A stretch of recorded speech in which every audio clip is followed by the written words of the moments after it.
And the governor today once again sounded off on the clouds of scandal surrounding the Delaware River Port Authority, beset as it has been in recent weeks with revelations of perks and big salaries for officials and questionable management practices.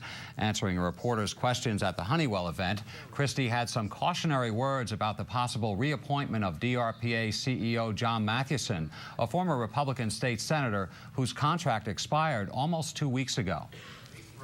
Senator Mathewson has to answer for what's gone on there.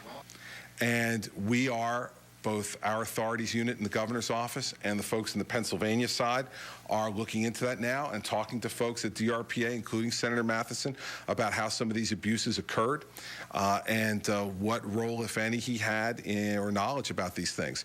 His future will be determined in large measure by the way those questions are answered.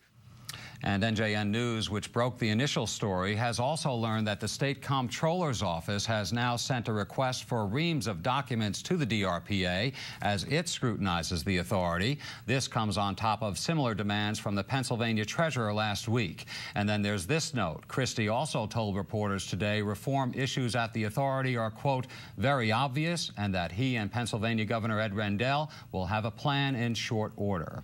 And meanwhile, we've just learned that Rendell has joined the chorus calling for tightened controls on the bi-state agency. In a letter today to the commissioners, he called for the DRPA to end free bridge crossings and free rides on the agency's commuter trains for its employees.